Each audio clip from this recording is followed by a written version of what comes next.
fights with passion, and he inspires. Are you ready for a war?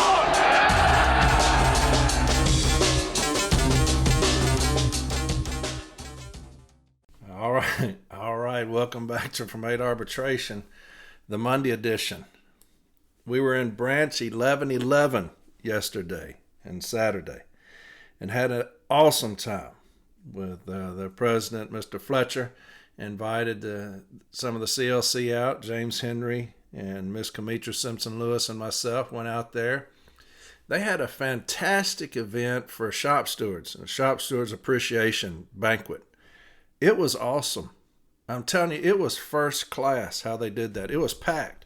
It was on the campus of Cal Berkeley. And so it was really, really nice, man. It was the best time. So kudos to my brother, Mr. Fletcher, and that branch. They really did a fantastic job. Treated us extra special. Just great people, man. Everywhere we go, though, it's the same thing. People are so excited for us to take over. I am too, because we're in trouble. But people are excited about the movement. From coast to coast, people are talking about this movement going on. And so it's always great to go places. But, man, we had an absolutely amazing time, Branch 1111 out there in Oakland, California. Going to give a shout-out to Branch 14, Jarrett Sims, Louisville. His new president had some people reach out, say, please give him some love. Absolutely killing it. Absolutely killing it out there. And so I'm always going to give some love to people like my brother, Mr. Jared Sims, who are doing it the right way. A lot of great presidents in this country. Some not so great, some not doing shit, but he's not one of them. Jared Sims out there in Branch 14, the new president. Good for you, brother. Good for you. A lot of love coming your way from your people out there in Louisville. Got a golf tournament. I'm going to talk about this out of my branch. First annual NALC Branch 4 Golf for the Cure. Monday, October 13th, 2025, 8 a.m., shotgun start. Montgomery Bell State Park. If you know anything about Montgomery Bell, beautiful golf course. I'm terrible at golf. I don't golf. Used to a long time ago. I was terrible then. But Montgomery Bell State Park, 800 Hotel Avenue, Burns, Tennessee, 37029. 37029. $100 per person. 4-person teams. Includes 18 holes, a cart, and a catered lunch. Got door prizes, hole prizes, silent auction, first, second, and third place finish prizes. Registrations open at 7 a.m. Please be registered by 7:45 for 8 o'clock start. All right, I'll read that again. First annual NALC Branch 4 Golf for the Cure, Monday, October 13th, 8 a.m., shotgun start. Montgomery Bell State Park, 800 Hotel Avenue, Burns, Tennessee, 37029. $100 per person, 4-person teams, includes 18 holes, cart, and catered lunch. Door prizes, hole prizes, silent auction, first, second, and third place finishing prizes. Registration opens at 7 a.m. Please be registered by 7:45 for the 8 o'clock start. Going to get into some salted peanuts like I want it to be, like I've always intended salted peanuts to be. It's going to be a long episode, but I've got a couple of things off of social media I'm going to talk about. Some are concerning, and we're going to address them, okay? Because as a union, we fight everything. That's how I feel. We fight everything, and we grieve a lot of things. And so that's my mindset. So I'm going to get back into salted peanuts today. There's going to be some reading. I got some sites for you. Going to read from them. And so get your pen and paper ready. All right? Get your pen and paper ready. Going to cover a couple of 3 things for you, but it's going to be long because I am going to read. And I'm not going to apologize for reading this because it's very informative. And that's what I want my salted peanuts to be.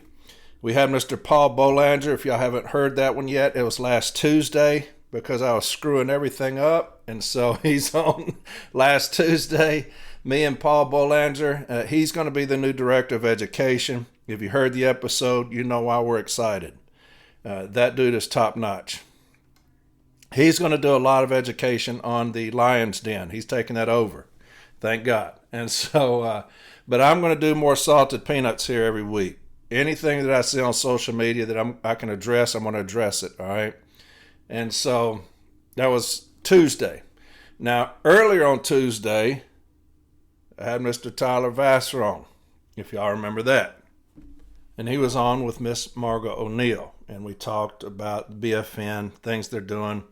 They have their big Zoom coming up the 12th. Put up links on that, and I'll continue to do that. And so that was Tuesday, busy day Tuesday. So if y'all didn't know that I put those up, go listen to them. All right? Those are good episodes. Next week, very important episode. Very important episode. You don't want to miss it. I'm going to have the man himself, the hammer, Mr. David Groskopf. David Groskopf. Make sure I get that right because he cusses me out every time I don't. David Groskopf's going to be on with me next Sunday. And why is that important? He's going to be one of the trustees that's on the CLC slate that's going to be the trustee after this next election. He's the branch president for Branch 3 up in Buffalo. Now, when James Henry asked me to be the executive vice president, we talked about it. I was not James's first pick. I was not. The obvious choice for that, first off, was Mike Cariff. After the vote that came down with the committee, it was a given that that position would be Mike Cariff. And then when his tenure was over, Mike Cariff would step into that position. That was the plan. Mike decided to go and run himself, which is his right. And so we all began talking amongst ourselves. Who would be a good pick? Who would be a good pick for that EVP spot? James and I were on the same page of who we thought would be a good pick. And so James and this individual were talking, and the individual was very interested. So this individual wanted all of us to come to their house, and so that's what we did. We spent our own money, traveled, went to this individual's house, sat in the den. There was about 5 of us from the CLC slate. Sat in this individual's den and talked for several hours about this individual being the EVP. He consulted with his partner, and they decided, yes, they were going to do that. And so he said, hey, I'm all in. I'm all in. I'm going to be EVP. A few months later, due to personal issues, they couldn't. They had to step out of that, okay? So it never came out. And so James and I, we spoke every day. What are we going to do with that position? Well, the more James and I spoke, the more we're kind of on the same page. I was going to be director of city delivery, but constitutionally, the things that I want to do outside the box, it made more sense as EVP. And so James called me one day and we talked about it, and he said, hey, I want you to consider being the EVP. I want you to think about that, kind of on the same page, James and I, about everything. Okay, so you had Mike, that didn't work out. Then this other individual who we were all hoping would work out didn't. And so James comes to me and he's like, the more we talked, the more we're on the same page. We're like the same person. It's just I cuss and he doesn't. And so, but yeah, so he asked me to consider that. So obviously I talked to my wife about it. But when I accepted that, when I accepted the EVP, the very first phone call I made, it was not to my wife. It wasn't to my kids, my grandkid. It wasn't to my parents. The very first phone call I made was to David Groskopf. And I said, hey, brother, I've just accepted James to be the EVP, his offer to be the EVP. I'm going to need your help. I'm going to need your help, because I've always said, if I'm the smartest person in the room, we're in trouble. Now, everybody at that level is smart. Everybody's smart. All right. So some are smarter at other things than others, but everybody is smart up there. Everybody's done things except Renfro. He's not done anything on the workroom floor. He's just smart. It's just he's not union smart, and damn sure ain't carrier smart. But he's smart. He speaks smartly, and he talks smartly for several hours. He's very gifted in the fact that he can talk for 4 hours and really not say a damn thing. And that is a gift. So But anyway, I called David Grosskopf and I said, look, you are extremely skilled. You're extremely skilled. And one of the things that I'm not extremely skilled at. Now look, if you take James Henry out of the equation, James Henry's resume is second to none. You can't match it. But I hear people talking on social media sometimes and on podcasts about experience. What experience does Corey have? And I laugh at that. But, that's one of the things that they'll try to use is what experience does he have? Here's my position on that. If you looks like Barner's going to run, he's going to get a slate together, right? Renfro may run. He'll probably have to fill his positions with staffers. Some business agents who kiss his ass will be on his slate probably, with those sellouts. Lackeys, they will be on his slate probably. You've got Mr. Cariff, who's done good things in Region 3. You may have others. But out of those three, taking James out of the equation, none of them have more experience than me in arbitration. All three of them put together. Not just separately. All three of them put together couldn't match me in arbitration as far as the cases that I've done. Or as a shop steward, I've been a shop steward for 20 years. All three of them put together don't match that. I've been delivering. I've been on the workroom floor for 33 years. I've delivered. All three of them put together don't match that. As far as formal step A, I've handled thousands of grievances. All three of them together don't match that. As far as the informal A, been doing that for 20 years. And so if you're talking about experience, it depends on what experience you're talking about. If you're talking about experience as far as being a fucking sellout, I have no experience at that. Your president and executive vice president do. So they're much more qualified in that area as far as being a fucking sellout to the city letter carrier. So if that's the experience that you're looking for, that's probably who you need to vote for. If you're talking about having experience at being a cowardly son of a bitch, I have no experience at that. I'm probably not going to be the one that you want as your EVP because I have no experience at being a cowardly motherfucker like those top two do. They have ruined the fucking workroom floor. And you got people talking about experience. What experience do they have? And what good did it do the city letter carrier?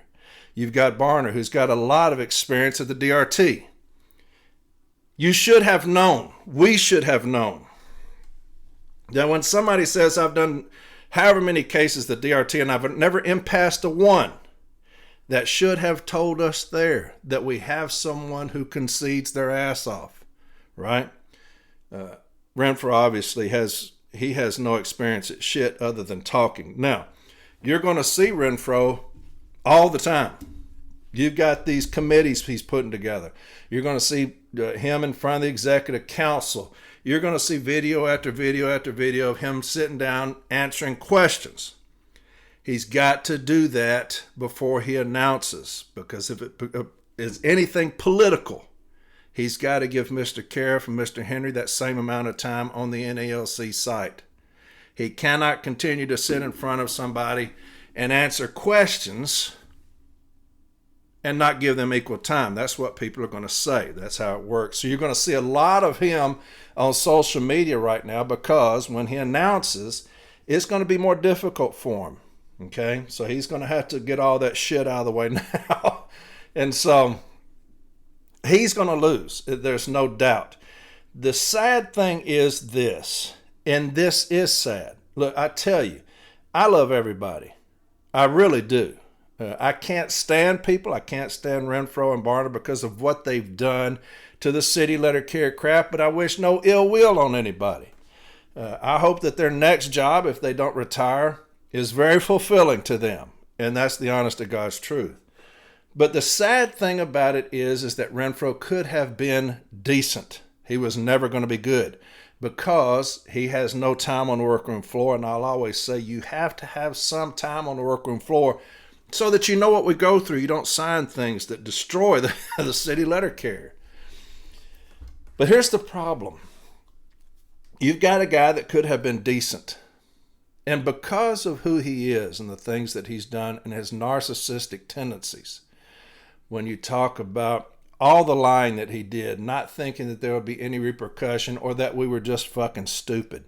The fact that he thought that he could lie to us, the city letter carrier, as the president of this union, speaks volumes of who he is and his integrity or lack thereof. That is the issue. Because now what you have is you have him coming out trying to do all of these things with these committees that he's got coming up there, these rank and file committees. You've got all of this, him sitting in front of this microphone talking to this dude about answering all these questions about Article 8. You got pictures of him in front of the executive council, and the city letter carrier has tuned him out, and that is tragic. They take nothing he says seriously.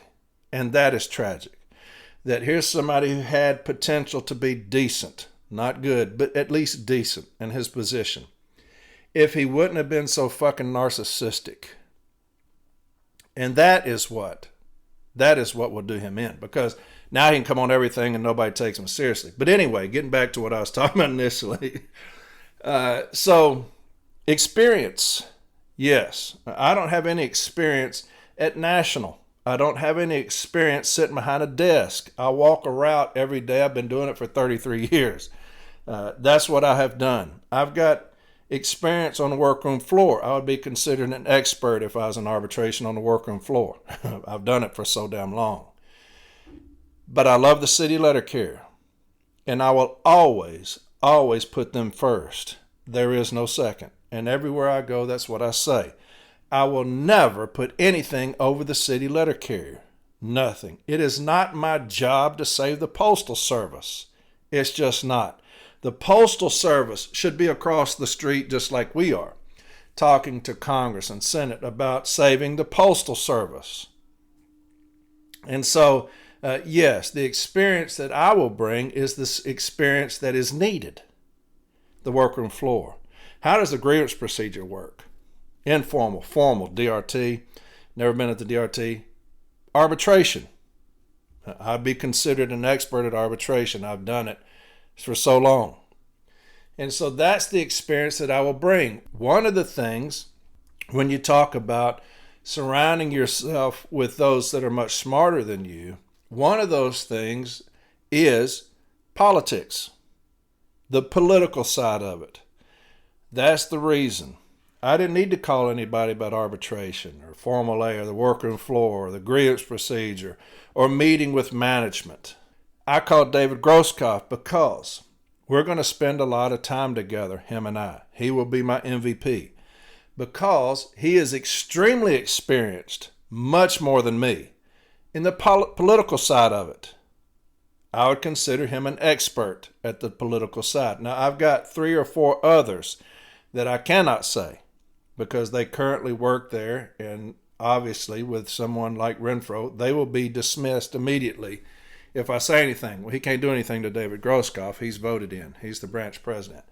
So I have already started surrounding myself with those that I consider to be brilliant in that area. And so next week, you're going to have David Grosskopf. He's going to come on. We're going to talk politics. What does that consist of? What do we do? Who are we going after, right? Because I can have a bill. We talked about this. If y'all saw the little round table we did up in Boston. I can have a bill, and I've got all Democrats and 2 Republicans. Why is that? Why do we not do good? If the Republican Party says that they are for the working class, and that's kind of where their selling point was. We're for the working class. Okay, well, that's great.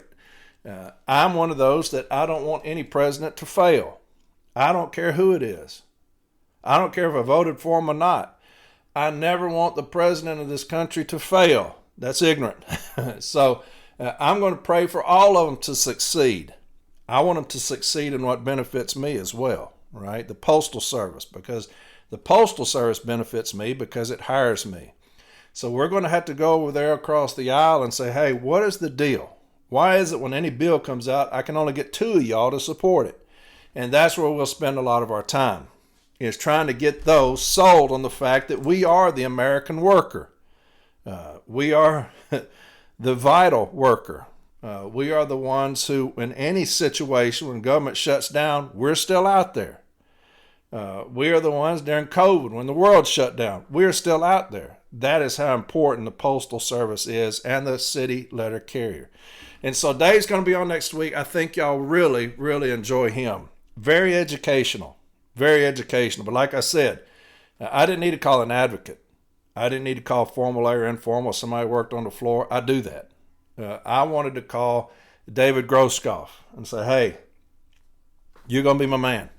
You're going to be my MVP. So he's going to come on next week, all right?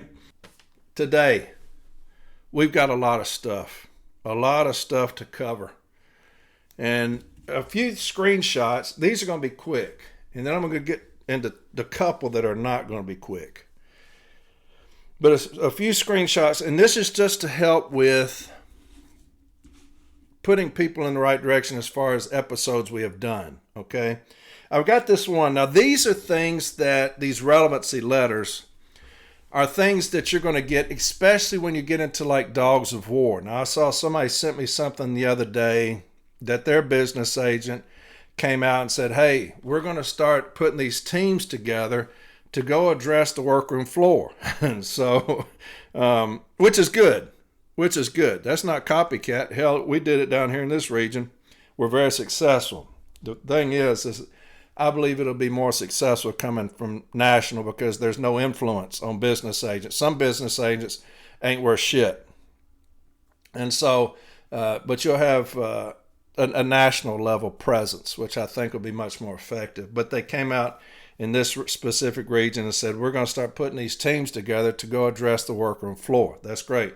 One of the things these teams are going to have to get ready for, one of the things they're going to encounter is relevancy letters. Anytime you go above supervisor or manager, you say, I'm going to question the district manager. I'm going to question their safety. I'm going to question an MPOO or something like that. You're going to get a relevancy letter because they do not want to be questioned. All right.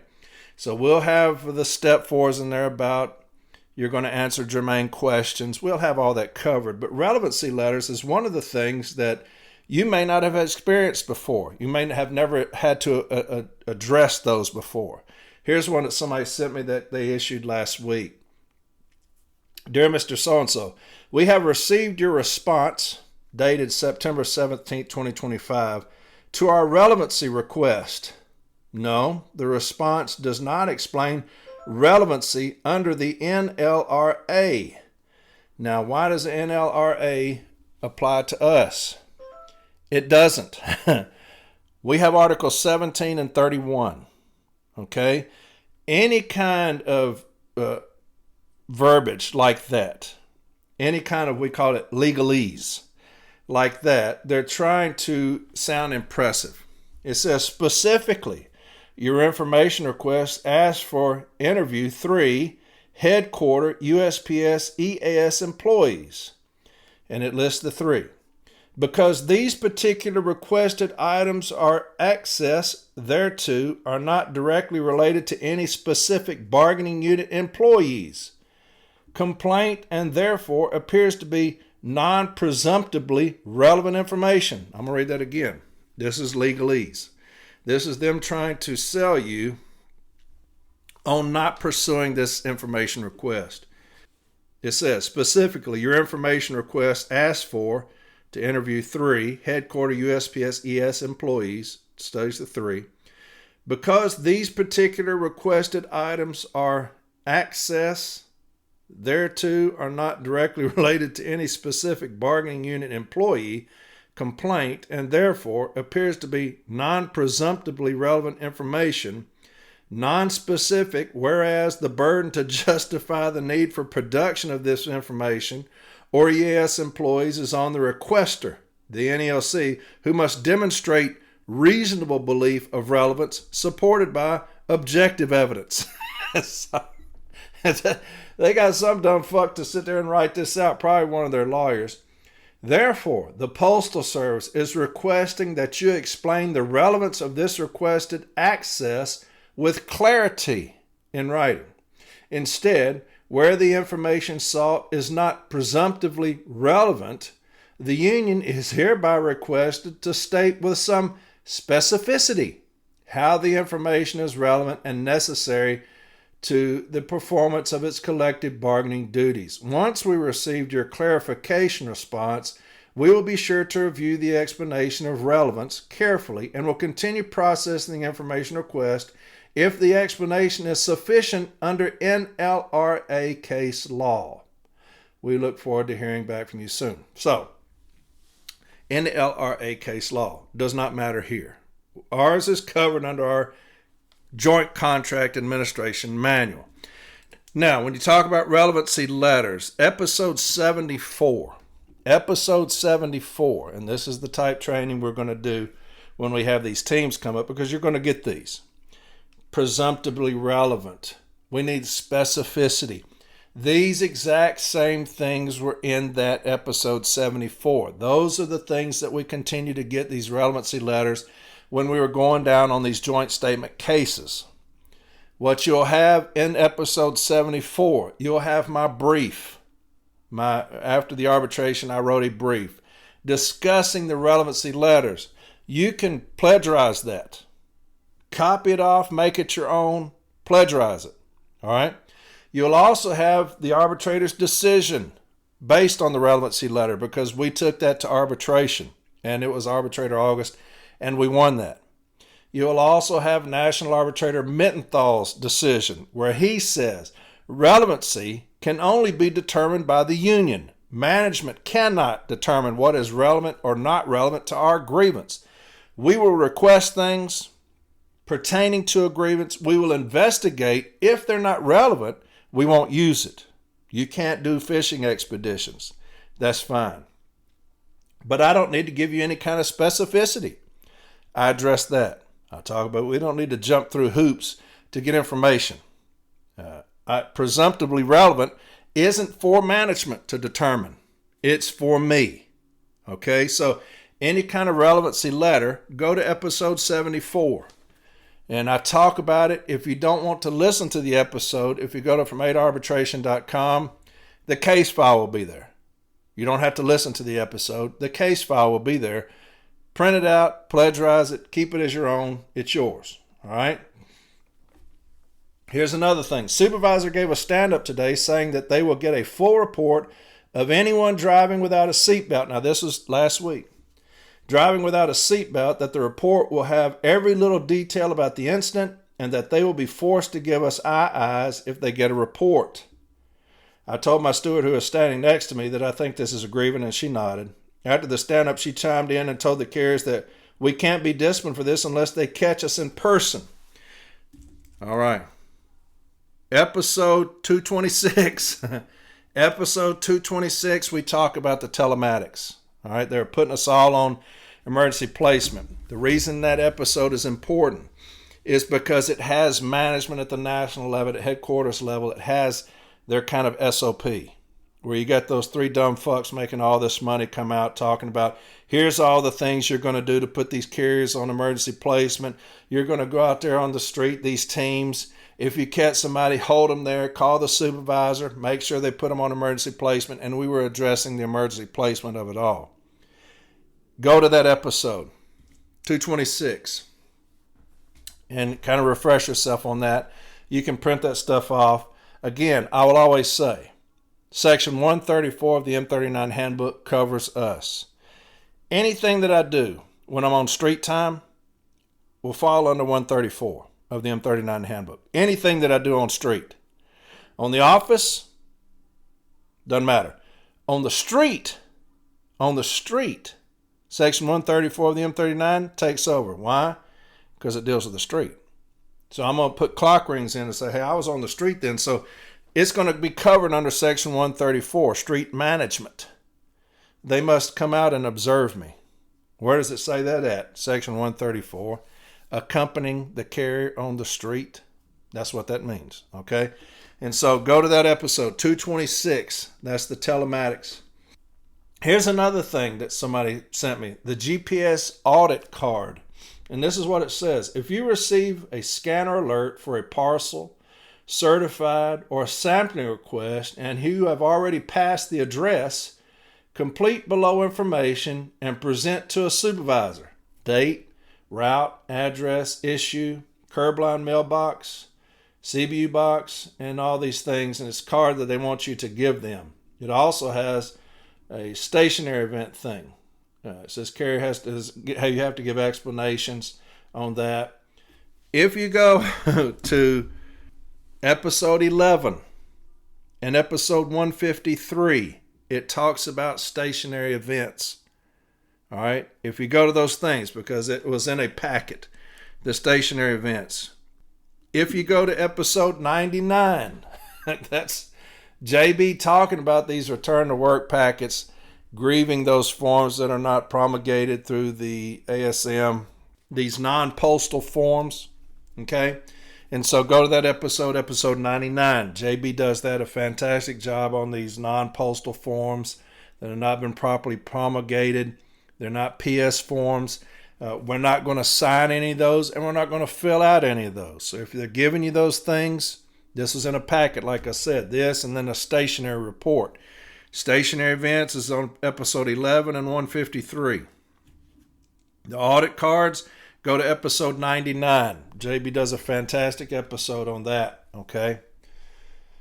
Here's another thing. Question for the minds here. My office has started bringing out this big whiteboard with all different kinds of information. DPS count, missed scans, yada, yada.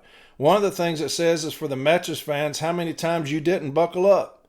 It also has your name and route number next to with how many times you didn't buckle up. Is this allowed? Can management call you out for this in front of everyone? Absolutely not. Absolutely not. Episode 118. Episode 118, we talk about the TVs and the whiteboards, okay? Episode 118. Very simple agreements. That's going to be section 115.4 of the M39 handbook. But that's episode 118, all right? So there's a lot of stuff right there. And that's going to be every week. We're going to touch on that. And I won't just tell you episodes every week. I'll break stuff down like I'm going to do here in just a minute. Somebody also sent me this, and this is what's troubling. And I should have said this first, but there was a national officer went to this meeting, and they start talking about the excessive amount of grievances. And this individual messaged me and said, hey, I was in this meeting with this national officer, and it was about our training about filing too many grievances. He's pretty much talking about the stuff you had said in your podcast about we shouldn't be getting stipulated awards. It's killing the post office and us. So you got national officers out there talking about it's killing us, these stipulated awards, these escalated monetary awards. Somebody else sent me something saying, hey, I contacted my business agent about these monetary awards, the cease and desist. And the business agent told me we don't do cease and desist because it's hurting the post office. So here you have this here, and I'm going to try not to get out of hand here. When I talk about who we're here to defend, when I say you've got to love the city letter carrier and you got to put the city letter carrier first. And I talk about this all the time, and I'm going to continue to do so because we have complete fucking morons running this union. You've got a president in Renfro who is a complete failure. The biggest failure we've ever had. Okay? And he will never not be the biggest failure we've ever had. I don't give a fuck what he does now on social media. All this bullshit he's doing. He's a fucking failure. But the things that he has done, put in place, is for one reason and one reason only, and it's to protect the service. When you talk about these 12 and 60s, we cannot grieve it, the violations of those, okay? That's to protect the service against an escalated monetary award. That's all that is, okay? He sold us the fuck out, period. The TA was something. He sold us the fuck out. That was to protect the Postal Service only. When him coming out and saying, look, the Postal Service is broke. I did the best that I could, but they cannot pay us anymore. When you do that, before you even go to arbitration, you set us up for failure. You had to know better. And I've talked about, I'm not going to keep beating that That horse has been dead. But just setting the stage here. So you have a president who has determined that it's his responsibility to save the Postal Service. Okay? It is not. As the president, your sole responsibility is for the welfare of the city letter carrier, for the betterment of the city letter carrier only, period. End of story. You go in there with a mindset that I don't care what you say. I don't give a fuck what you tell me about your finances. My finances over here on the street with my city letter carriers, those are the only finances I'm worried about. I'm not concerned about yours. I've got people out here in light blue, my people, that are hurting. They're not being paid what they're due. And so I'm not concerned about what you're saying. The only thing I'm concerned about is my people over here on the street doing all the fucking work. That's it. I don't give a fuck about your finances. I'm sorry. The only finances I'm concerned about are my brothers and sisters doing the fucking work. If you're concerned about the fucking financial situation of the Postal Service, if you're that fucking concerned, I want you to show me right now one fucking removal of any supervisor or manager who has lost hundreds of thousands of dollars because they cannot follow a simple instruction in the JCAM. I want you to show me that now. I want you to show me all of them because I've got just in my region millions of dollars lost because of y'all's incompetence. Show me any training that you've done just to address any of that. Here's what they have done to us. Here's what they've done to us. They cannot educate themselves and train themselves to follow a simple fucking agreement. They can't do it because they're too fucking stupid at every fucking level. They can't educate themselves in the office to comply with a simple instruction. They can't do it. The DRT decisions are meant to educate those parties on what they must do. Compliance with signed grievance settlements. I think we've got something about that, 1517. So you got these things in place for them over and over again, telling them how they're going to abide by the contract, and they do not. And there is no fucking repercussion for that. You've got hundreds of millions of dollars lost due to their incompetence. And so what they have done is they said, hey, we cannot correct ourselves. We cannot educate ourselves. We are too fucking stupid. So what we need the union to do, the agent of light blue, what we need y'all to do is we need y'all to bend. We can't correct ourselves. We're bleeding money because of our incompetence. So we're going to have the union. We want y'all to bend. And what we want the leaders of the union to do, the agent of light blue, what we want y'all to do is we want y'all to fuck over the city letter carrier because of our stupidity and our incompetence. And our leaders said, yes, we will do that. That's a problem to me. That's a problem to me as somebody in light blue. Because what I want my leaders to do, the ones that I pay their salary. Them motherfuckers work for me. What I want them to do is I want them to go in that same meeting and say, here, how about we do this? How about you motherfuckers start firing people like you do us when we don't abide by the contract? Why don't you start firing those motherfuckers who are losing hundreds of millions of dollars? And maybe, just maybe, those motherfuckers will do like my shop stewards do, like my formal aides do, like my advocates do, and they will spend all night educating themselves on the fucking contract. But you don't have that. You've got incompetence on a biblical scale on their part, wasting all of our fucking money. We're out there walking our fucking asses off. We're selling stamps. We're selling priority and expresses. That's what we do as a crafts, plural. Do those things to better ourselves. And you got management, the ultimate in incompetence. Wasting all of that. I would have to deliver mail for 10 years to make up for the incompetence of these fools. We'd have to sell stamps for 10 years to make up for the incompetence of these fools. The amount of waste because of them. And what do you have? as a city letter carrier, what you have is you've got the agent, your president, agreeing with management. Y'all are broke. We will do things to help y'all out. We will sign things into existence to help y'all out. Because I feel sorry for you. Upper management in suits up here at headquarters and national, I feel sorry for you that you can't get your people in line. You can't educate your people how to abide by the contract. And so what we will do is we will hurt my people. That's what we're going to do. We're going to get C teams to come in here and fuck over an entire fucking region so that we can help y'all out. That's what we will do. We will have Barner. We'll go out here and have him go to these DRT meetings, and he will say, hey, I agree with Lloyd. No more cease and desist, okay? It's taken away from our piece of the fucking pie. No more cease and desist. We will do that for y'all, management, because you cannot educate your own fucking selves. So we will do that here, okay?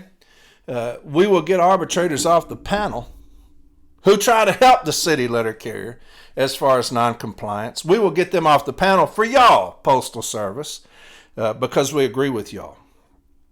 Y'all are broke, and we're going to try to help you out as much as we can. Now you got national officers going out saying, hey, these stipulated awards, these escalated monetary awards are not good for the Postal Service. So we don't need to be doing that. We don't need to be filing so many grievances. So the aggrieved, the city letter carrier, where do we go? What do we do? On the floor. We're the fucking ones aggrieved, and you got your agent telling people, don't file so many fucking grievances. We need to worry about the financial situation of the Postal Service. That's our job now as the carrier's agent, is to protect the Postal Service. It is no longer to protect light blue, the ones that I love. So what do? You've got business agents kissing this sorry motherfucker's ass, tooting his horn, parroting his shit about, hey, we don't do cease and desists here, okay? Because it's hurting the Postal Service. God. Oh, fuck me. Where in the fuck did we go wrong here? What in the fuck has happened? God have mercy, please, on me. For the shit, I think. God. This is a fucking union. This is a union. And we're more concerned about the motherfuckers over there across the table than these out here in the fucking streets, man. They're my brothers and sisters out there doing the fucking work. You don't have a supervisor drop one fucking bead of sweat on the fucking floor all year.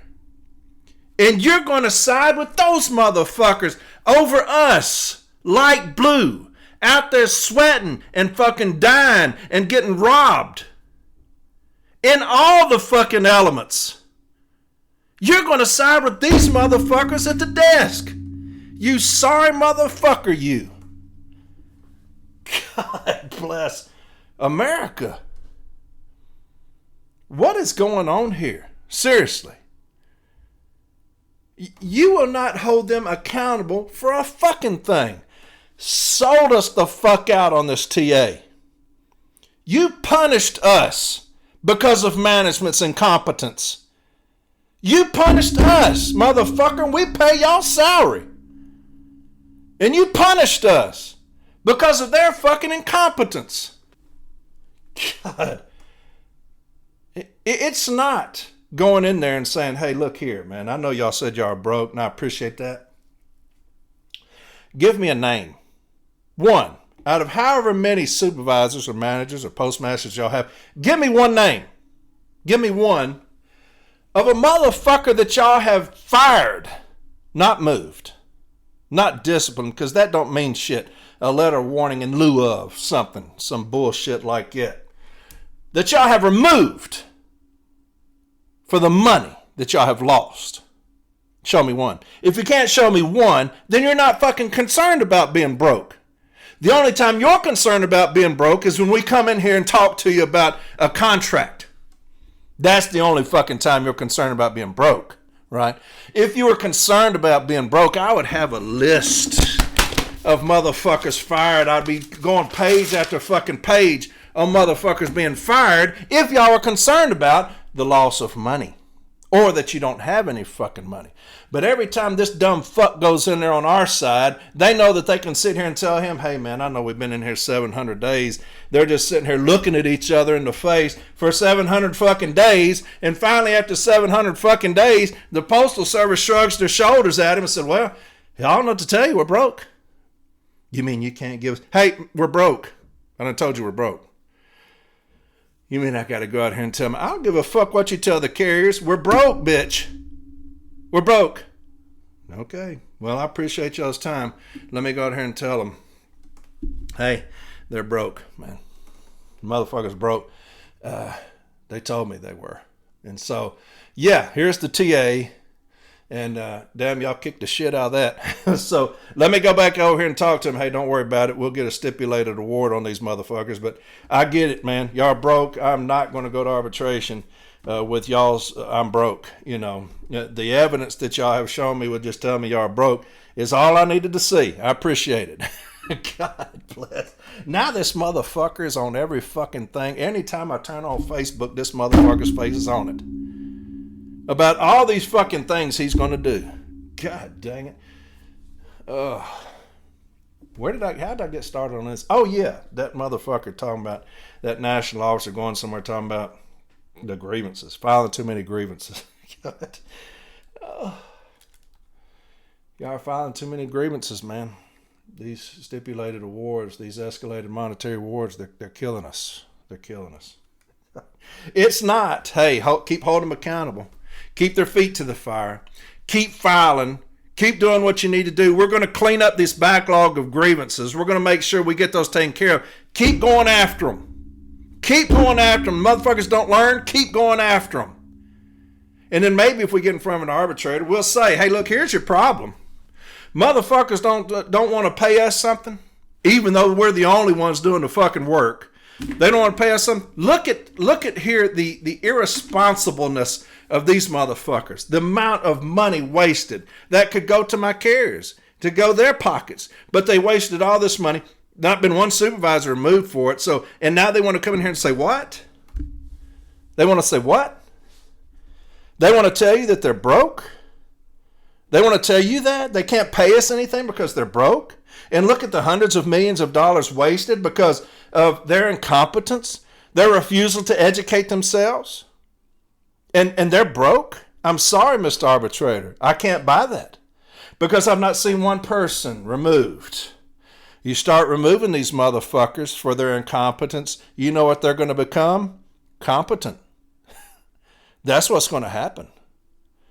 But you got dumb fucks on our side. Renfro, Barner, this other fool going out there, business agents, these dumb fucks, parroting this dumb fuck at the top, his shit. And here we are. Here we are, light blue. A long time ago, I told y'all we were abandoned by both sides. Do you see what I'm talking about? Do you see what I'm talking about? I told you that we were abandoned by both sides. We're abandoned by the Postal Service because they're incompetence. They despise us. We are numbers. We are figures. We are not humans. Look at my brother, Mr. Eugene Gates Jr. We are figures. We are numbers. The mail no longer matters. They will leave entire routes. Just not deliver the mail. The mail's no longer important. It's numbers and figures. Okay? And so now you got the Postal Service abandoning us. Now you got the union abandoning us because of the incompetence of this fool at the top and fool number 2, Barner. And now this motherfucker wants to be president. Anyway. Okay, where were we? What are we talking about? I don't know. All right, I'm going to cover 2 things. Here's some discipline. I'm going to cover this, and I'm going to cover something else that's very troubling that I saw online. Here's some discipline, okay? And there are those disciplines that you will get that you will say, I can't beat this. And it's legitimate discipline, not the handling of it, not the procedural due processes and those things, okay? Legitimate discipline where we have just fucked up, okay? And all we can rely on are procedural arguments. This is one of those things, okay? Here's one of them, but I'm going to help you here. I've got some sites for you that I'm going to talk about. And then we're going to get into multi-track, single-track discipline. That's very concerning. The conversation I saw on Facebook the other day, very concerning. So we're going to talk about that too. But first, here's a charge. We're going to talk about this charge, and I've got some sites for you. It's 4 sites or 5. So get your pen and paper ready. We're gonna talk about these sites. Now Mallory is going to put up my case file for the single track, multi-track, because I dealt with this back in 2010. One of the best case files I've ever done is 225 pages. I'll talk about that. But these sites, she's moving.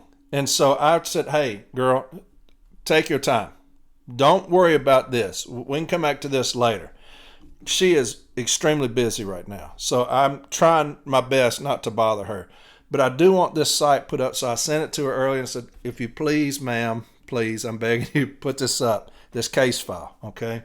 That's for the single track discipline. But these sites, I'm not going to send them to her. She's busy. So I'm going to tell you the numbers, the C numbers. Do your best to find them, okay?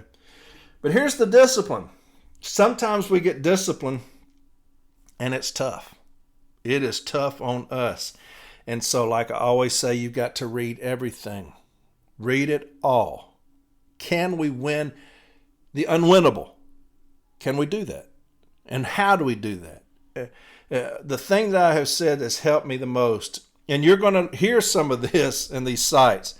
When I was doing my earlier episodes, the good ones, on discipline, 16.8, 16.6, 16.2, 16.7, okay, 16.5. A lot of the verbiage that I use in those, I got off of arbitration sites because I've read thousands. I have read thousands upon thousands of arbitration sites. I read thousands back when I was Formal A. When I became an advocate, read tens of thousands. I have read sites till I'm sick. But a lot of the language that I use in these earlier episodes, you're going to hear. You're going to hear, okay? So here's the discipline. AWOL, charge 1, and charge 2, improper conduct. Now, anytime you see that, management must prove both. They cannot just prove one. I've had them go into hearing and say, hey, even if you don't consider the first, the second one is worth removal. You can't do that. Can't do that. The charge letter, that's what we attack. The charge letter, because you didn't find that one of them was worth removal. You found that it took 2. If that makes sense. If you're going to say that if you don't find the first one, the second one will do, because y'all relied on both of them to fire me. You didn't rely on one, you relied on both. And both of those is what was concurred on. Okay? You didn't concur on just one, you concurred on both. So both of them must be proven. AWOL is the first, improper conduct is the second. Specifically, if you incurred the following unscheduled absences in the indicated amounts. Dates, 8/16 ongoing. Hours, 648 hours of AWOL. Unscheduled absences are those not requested and approved in advance. Unscheduled absences may create overtime, uncovered work assignments, and late or failed work products, such as late or missed dispatches, deliveries, delayed mail, etc. Based on the evidence of record, I find that you have demonstrated unsatisfactory attendance and failure to follow. Now, here's the difference between us and them, right? When you talk about the double standards of it all, they will delay mail out the ass, and I'm going to talk about delayed mail next week. But they'll delay mail out the ass. They will have routes just undelivered. Okay, you will have dispatches not even go out; they'll still be there the next day. Overtime. How many grievances have we filed on the improper implementation of overtime? How much money have we won on that? So they're going to say absence may create overtime, uncovered work assignments, which we have them just not delivering, late or failed work products, such as late or missed dispatches. We've had them just leave dispatches at the station. Deliveries, delayed mail. We've had delayed mail, more delayed mail now than I've ever seen in my 33 years. Because it's not about mail, it's about numbers, figures. That's all it's about. You can just have 4 routes not go out now, and they don't care. It's just about figures. Anyway, based on the evidence of record, I find that you have demonstrated unsatisfactory attendance and failure to follow. You were sent an absent notification letter dated June 6th. Postal records show you have been absent from duty since April 29th, 2025. This letter instructed you to advise management of your status and your intentions regarding your return to duty and to provide acceptable medical documentation if your absences were due to medical reasons. It also stated that if you fail to comply with those instructions within the notification, your absences will be recorded as absent without leave, AWOL. Records indicate that letter tracking, it's got the tracking number, delivered to your address on June 11th, 2025 at approximately 12:38 p.m. You did not respond to this letter, nor did you submit acceptable documentation. I sent you a pre-disciplinary interview notification letter dated June 23rd, 2025, scheduling you for a PDI on July 1st, 2025 at 9:30. This letter instructed you to appear and to provide acceptable medical documentation if your absences were due to medical reasons. It also stated if you fail to comply with those instructions, your absences will be recorded as absent without official leave. Records indicate that letter tracking, it's got the tracking number there, was delivered to your address on June 23rd, 2025 at approximately 3:09 p.m. You again did not respond, nor did you show up as instructed for the interview on July 1st, 2025 at 9:30 a.m. You were sent a mandatory investigative interview notification letter dated August 2nd, 2025. This letter instructed you to report for a scheduled II on August 12th at 9 a.m. Records indicate that certified letter there, tracking.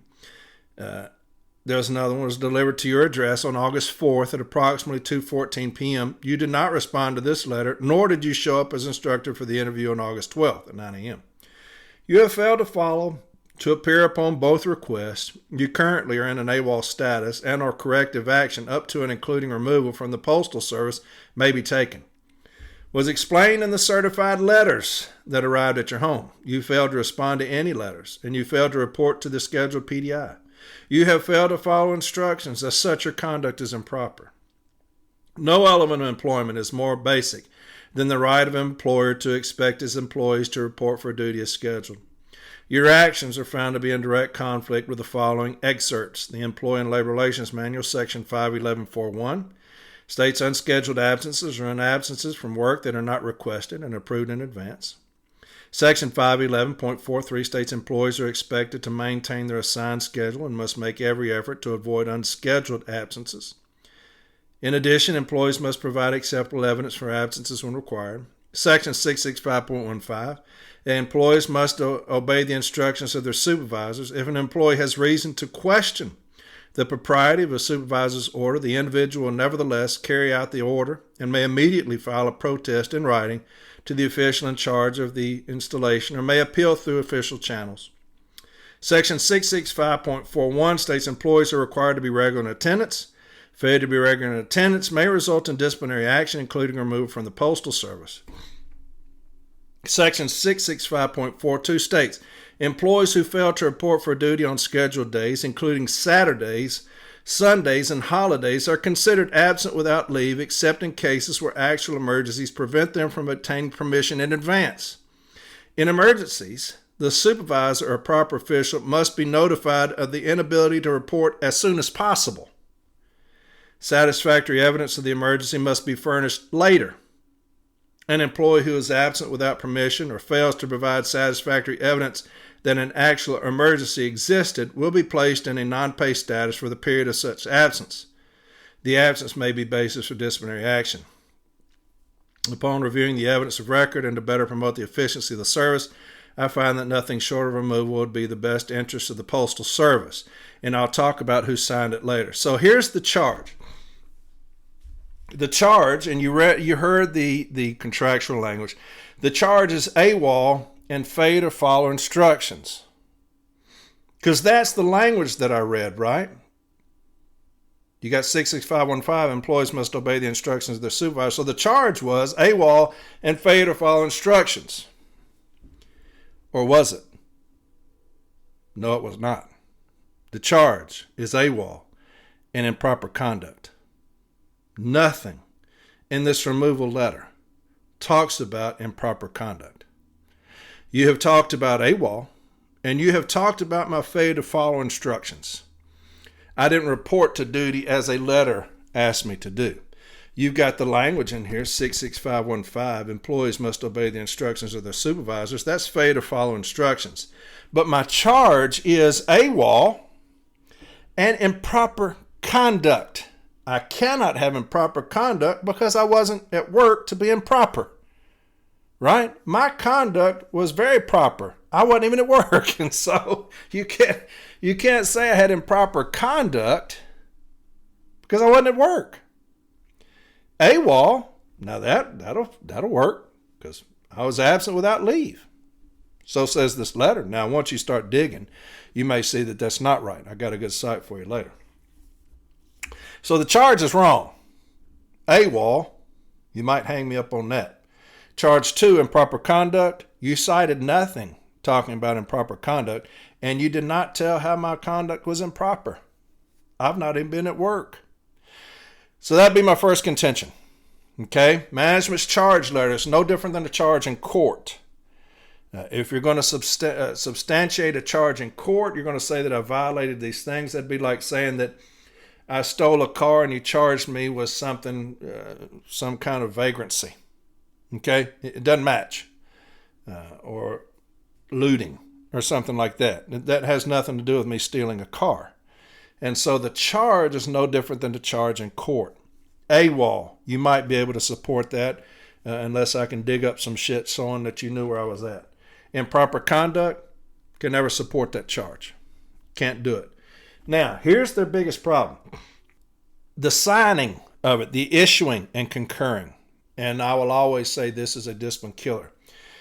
You've got the postmaster issuing this. Anytime I see that, raises a red flag. Anytime I see them taking the authority away from the immediate supervisor, I'm going to have a red flag. The postmaster signed it, and the IMPU, higher level review and concurrence, they signed it. Now, when we get the request for appropriate action, request for disciplinary action, we'll see who did all the investigating, right? All those things. This is just based solely off the charge. And we will see the concurring official, when they requested the issuing, when they did the requesting. Okay, we'll see if we can get something there. But just based solely off the charge, we've got a good head start with the charge itself, right? Now we've got the postmaster issuing. And we've got the IMPU concurring. I've got some cites for you. Here's the first one. We're going to talk about the AWOL. I've got 2 cites for you for the AWOL. All right? And then we will get into the removing the supervisor's authority, which, hey, look, like that arbitrator told me, give me something, anything to hang my hat on. Give me something. There are arbitrators that they really don't care to remove somebody from their livelihood unless it's warranted. They will. But I'll always remember that arbitrator say, give me something, anything to hang my hat on. That's what I will always try to do. I will always try to do it. Always. So here's some cites for you. The first one. This is going to cover your AWOL. It's C07268. C07268, and this is Arbitrator Williams, okay? And we're going to go to page, I'm just going to read the whole damn discussion, okay? I'm going to read the whole discussion. The parties have adopted the just cause test for administering discipline. The purpose of the just cause doctrine is to protect employees from unforeseen, unexpected, or unanticipated disciplinary action and, at the same time, protect an employer's right to adopt and enforce generally accepted employment standards. Under the just cause doctrine, management has the burden of proving by preponderance of the evidence that the alleged offense is generally accepted or recognized as a basis for disciplinary action. The alleged offense is known or should be known by the grievant as a basis for discipline. 3. The grievant actually committed the alleged offense. And 4. The discipline administered complied with the steps of progressive discipline or was an offense warranting immediate severe discipline. In this case, the grievant was contending he was disabled. His compensation claim was being processed while he was off work. Certainly, if he returned to work, he would undermine the validity of his claim. As a result, he failed to report for a fitness for duty examination on January 6th and received a 7-day suspension, which was upheld in arbitration. Also, he failed to report on April 25th, 1986, in accordance with his doctor's report, and received a 14-day suspension, still being disputed. The suspension letter also stated he was to return to duty on June 2nd, 1986. Nothing in the letter informed the grievant about the consequences of failing to report. At the time of the removal notice, July 11th, 1986, management only had Dr. Hindenburg's CA-17 reports. His latest report, dated June 2nd, 1986, and the earlier one, dated May 15th, prescribed sedentary duties. Only after the grievant's claim determination, dated July 21st, did management know the grievant was not disabled. Under the just cause doctrine, an employee's failure to report for work is a basis for disciplinary action. The grievant knew or should have known he was to report for work on June 2, 1986. He failed to report on that date. At the time, management knew he was claiming disability compensation. Dr. Hindenburg reported that the grievant only was able to perform sedentary duties. The grievant apparently claimed otherwise. He did not report. The grievant was absent. Absenteeism is grounds for progressive discipline under the just cause doctrine. The grievant in this case has a prior 7-day suspension and a prior disputed 14-day suspension. If the later suspension was not in dispute, the grievance record would justify discharge as the next step of progressive discipline. Disputed prior discipline, however, cannot be considered or serve as a basis for subsequent discipline, and that will help any of you that has management trying to fast track us. Give you a letter warning. In a week, give you a 7-day. In a week, give you a 14-day. All of them unadjudicated. This is a good site for you. He says, disputed prior discipline, however, cannot be considered or serve as a basis for subsequent discipline. Prior contested discipline may be overturned in arbitration. It, therefore, is not a basis for later discipline. At most, the grievant is exposed to a possible 14-day suspension, since the 7-day suspension is the only established prior discipline. Furthermore, the just cause doctrine recognizes a justification for an employee's refusal to comply with management schedules and instructions. An employee may claim risk to his health or safety to prevent such compliance if, in fact, it is true that an employee's health or safety would be jeopardized. Management is prohibited from disciplining the employee. In this case, management did not know on July 11th, the date of the removal, that the grievant was not disabled. At best, management knew the grievant could perform sedentary work. Not until July 21st could management know from the disability determination that the grievant was no longer disabled. The grievant, on the other hand, could honestly believe or contend he was disabled until the disability determination was made. Now, I don't know the situation with this I just read on the removal I read you. This may help. The grievant, on the other hand, could honestly believe or contend he was disabled until the disability determination was made. So if I'm disabled, it doesn't matter. You can send me 1,000 letters telling me to report to work. If I'm disabled, I can't do it. And so should I have called? If you're going to use the language that they used in the ELM, it tells me that I must tell you as soon as possible, and when I return to work, I must bring you satisfactory documentation. I've got another site for you.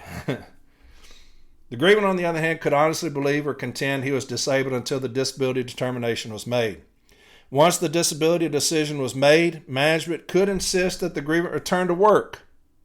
If he refuses, he could be disciplined. For the reasons given, the grievance must be sustained. No back pay is allowable because the grievant claims he cannot work. The removal simply is premature. He did not say that the removal was not warranted. He just said it's premature. That may help you. because I'm going to say that management has waited all this time on this removal, and then they've said, you're fired. No attempt at progressive discipline to try to encourage this individual, mailing them a letter of warning. Hey, we requested you come in for an II. You didn't. So here's this letter of warning. Here's this 7-day. Here's this 14-day. It's, hey, you're off of work for so long, you're fired. Okay, so that case there, they started progressive discipline, letter of warning, 7-day, 14-day, even though the 14-day was unadjudicated. All right, so we will say you still must be progressive.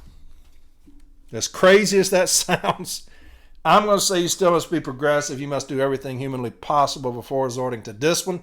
You've shown that you have sent me some letters, allegedly, by certified mail, allegedly, and that I received those, allegedly. And so you've issued me my first letter of warning. You've mailed that to me, allegedly, and you've shown that you have sent me a letter of warning because I have failed to come to work. Now you sent me a 7-day. Now you sent me a 14-day. We have no other recourse but to issue a removal now because of progressive discipline. I say that you cannot sit there for a period of time and say, bam, that's long enough, you're fired. Okay? Here's another case. Now, JB put this case together, and this was the unwinnable case. This is the unwinnable case that JB had handed to him, and I was the advocate for it. This carrier was off 624 hours of AWOL. 624 hours of AWOL, and this is the importance. This is the importance of looking at every single thing that management turns in on a request for information. JB did a master class of researching every piece of paper. When they talk about, we sent you this letter, JB investigated every single letter. We sent you these certified. JB investigated every single return receipt. Everything. JB fought every single piece of paper, and that's the importance, because this is the unwinnable case that JB won. I was just lucky enough to be the advocate for it, because really all you got to do in arbitration with JB is turn to a page and let him go. He's the best of the best of the best. But in this one, they had some issues, kind of like the concurrence issues that we just read about in this removal when you talked about the postmaster and that. You're trying to find anything. Trying to find anything to hang your hat on, okay? So here's the arbitrator's decision. He goes through a bunch of stuff, but then he talks about this. In the instant, now here's what was funny. We had a bunch of exhibits JB and I were going to put in. Now this was management stuff that we found, okay? And so I said, hey, I'm going to get all this stuff in through your testimony. There's like 7 exhibits that I'm going to try to get management to lie on so that we can put these in, because these came out. Now look, this guy was guilty as hell. He was guilty. He never contacted JB, ever. JB sent him letters, calls, texts, messages. Dude never contacted JB. Now JB's the agent. He's the attorney. He never contacted him, ever. So he gets this removal. What does he do? Contacts JB. We've already grieved it. It's already gone. But here's all this stuff. Oh, I got all this stuff here. Here's all these things. JB's like, well, fuck, man. I've been calling. What happened? Shit. The case is already at DRT. You're just now getting a hold of me. Here's all this shit. So I said, I'm going to get this in, JB. I said, when you come in, we're going to put it in. Well, the guy started lying so much for management. All of it was already put in as exhibits. So when JB came in, he looked at the table. All the exhibits are already there. Union 1, Union 2, Union 3, Union 4, goes on up to like 7 or 8, I can't remember. And he looked at me, and I was kind of, like, yeah, motherfucker kept lying. So all the shit I was going to put in through JB, I put in through this lying son of a bitch. And the arbitrator takes exception to him. You'll hear that. But here's the decision. And this is C35490. 35490. It's arbitrator Lawrence Roberts. Discipline matters involving absenteeism are usually straightforward. Most of the evidence is well documented, and the respective arguments of the parties are based on the documentation and the specific facts of the case.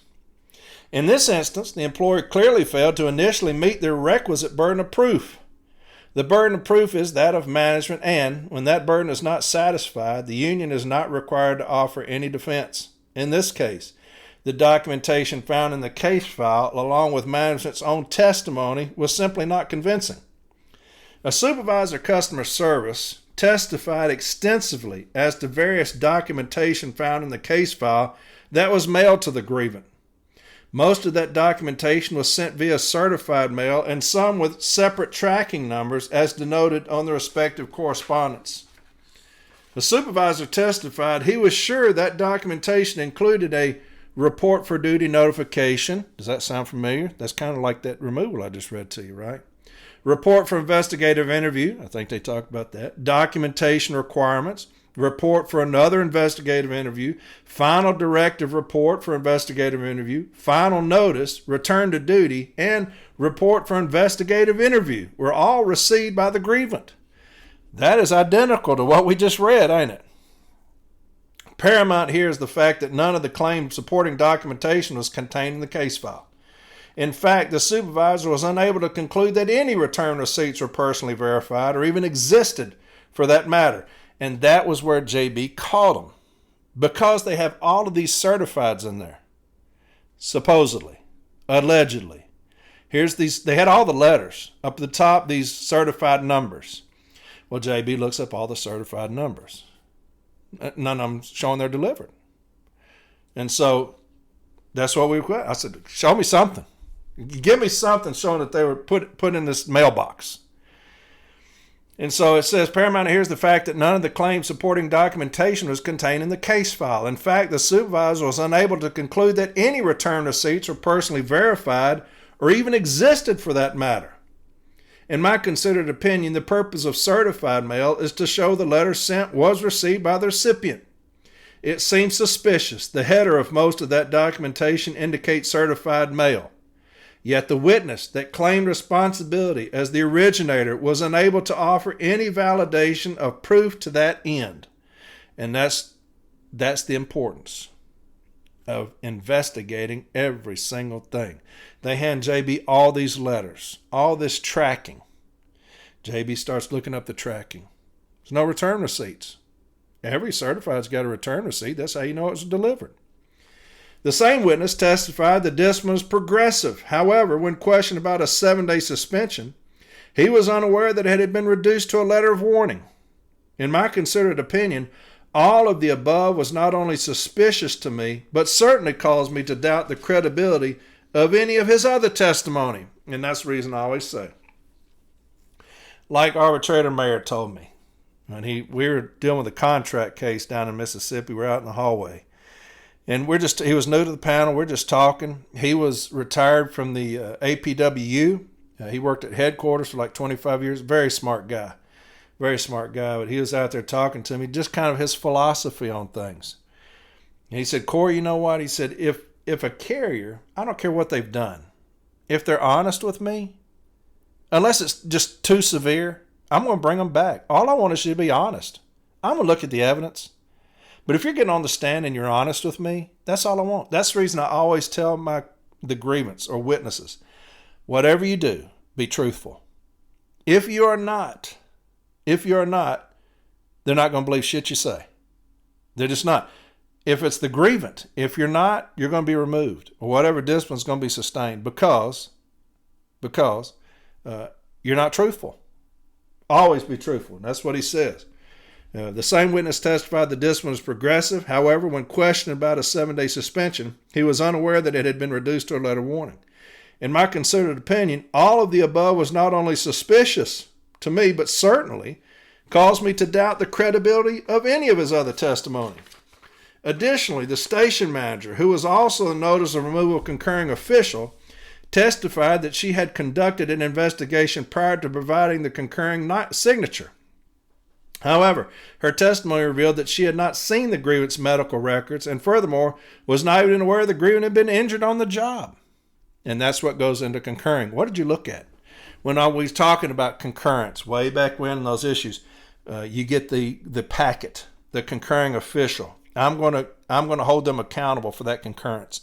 You're not going to rubber stamp it on me as the formal step A or as the informal. What did you look at? Talk to me about that. I'm going to do it in hearing. What did you look at?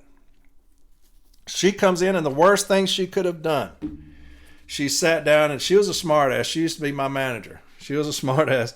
And she sits down. She just sits down. Ain't nobody talking to her. And she looks over at the grievance. She's like, "Are you so-and-so?" "Yeah." "Huh. Well, it's nice to finally meet you." She says that before even being sworn in. She just sits down. "You so-and-so?" "Well, it's finally good to meet you." I blistered her on that. Anyway, all this proves fatal to the employer's case in chief. I am of the considered opinion that management's decision to issue the notice of removal is nothing more but pure happenstance, based on conjecture at best. The agency failed in meeting even the most requisite requirements of those Article 16 just cause provisions. At best, the testimony of the supervisor customer service was obviously flavored in more than one instance. It was also clear the concurring official failed in performing even a cursory review of any of the details of the case.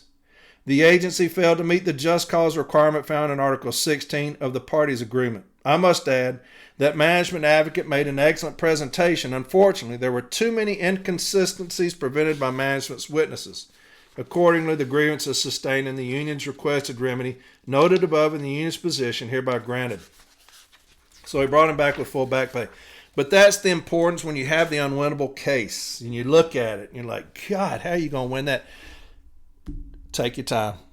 Take a deep breath. Go through your just cause provisions. Get your documentation. Request any and all information management used to issue this discipline. Get that. We're going to see what was sent to the concurring official, when it was sent, when it was concurred on. If it's the same day, we got a problem. That looks like rubber stamping to me. Okay? We're going to go through all those things. That's JB in this case. When he gets it, it's the unwinnable case. Dude just does not show up. He just do you know why we want it? Because of management's ignorance and their inability to tell the truth. And JB's work. He did a master class on that. Because when he sent me the removal, I'm like, dear God, what are you going to do with that? And he's like, I can't get dude to talk to me. Now, dude did show up to hearing. I did not use him as a witness, but he did show up to the hearing. So that was good. But anyway, now here's one we're going to go through 3 that are very good about removing the supervisor's authority. Okay. And that's what you're going to hang your hat on this one, is you got the postmaster issuing and then an IMPU concurring. Now this is Arbitrator Frierson. Arbitrator Frierson C01944. 01944. And this is what he states. This is about removing the supervisor's authority. And this, when y'all remember back in my 16.8 episode when I was talking about the contract is very clear. They do a great job of telling you who the supervisor is, because managers will say we're all supervisors. No. When we talk about Article 16, you also reference Article 15. They both tell you what they feel like the supervisor is, the immediate supervisor. These are the things that the supervisor must do. Okay, they're telling you who the supervisor is. The Article 16.8 episode I did, I go over that at length. The grievance procedure set forth in Article 15 of the National Agreement provides that first step grievance discussions must be with the grievance immediate supervisor, and the supervisor shall have authority to settle the grievance. In the instant case, the appropriate representative did meet at step 1, but a serious question arises regarding the supervisor's authority to settle the grievance. Can one realistically assume that the supervisor had authority to settle the grievance in this situation where the removal action had been initiated by the Sectional Center Director of Employee and Labor Relations? Here you had the postmaster. Obviously not, and the step 1 procedure was no more than a charade. The contractual provisions regarding step 2 provide that on an appealed grievance, the installation head or designee will meet with the steward. The clear intent of this provision is to assure that an authority higher than the employer representative who initiated the action which gave rise to the grievance will be the employee's hearing representative. This condition was not met since the employer representative at step 2 was the same official who initiated the removal action.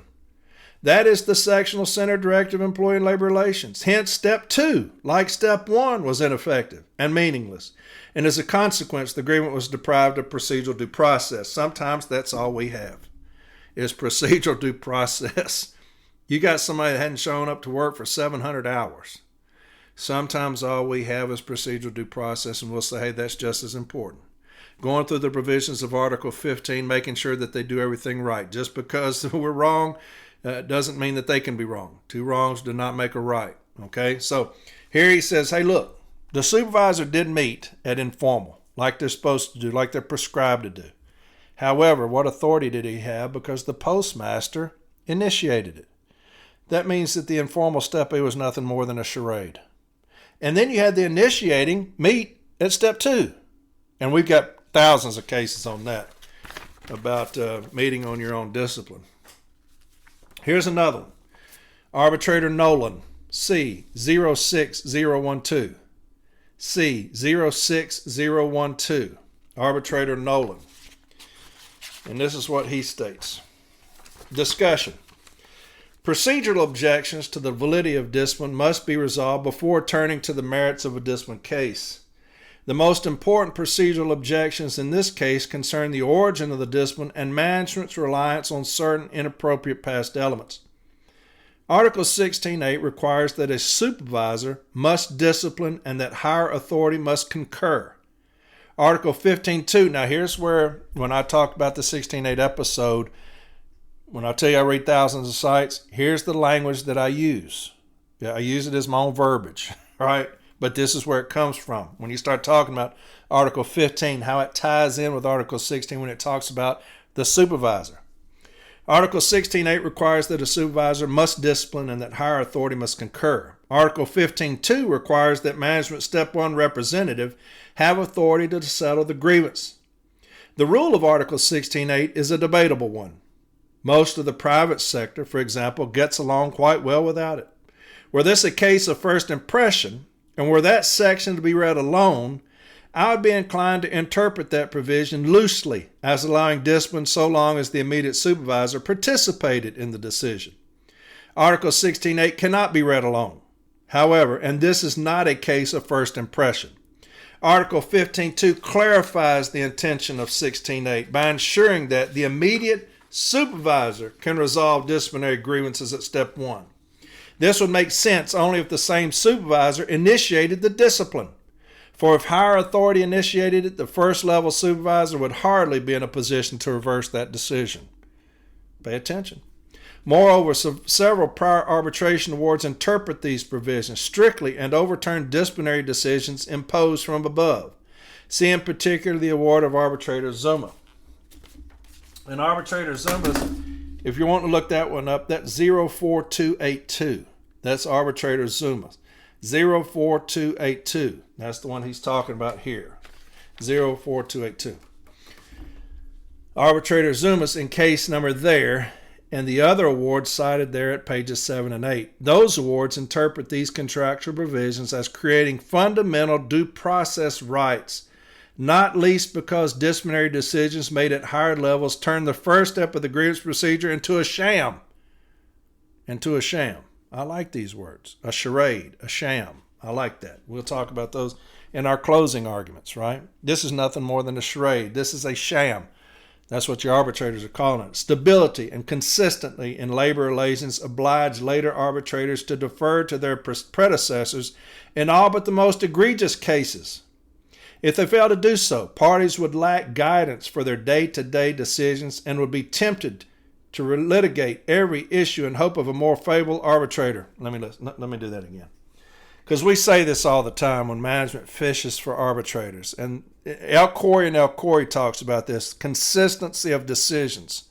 If you have an installation where an arbitrator or arbitrators give a monetary award based off of contractual violations, you will have managers, they did that here in Nashville, you'll have them go forward and forward and forward looking for one arbitrator to go against the union. And they have that in Arbitrator Bahakel, but he talks about it. Stability and consistently in labor relations oblige later arbitrators to defer to their predecessors in all but the most egregious cases.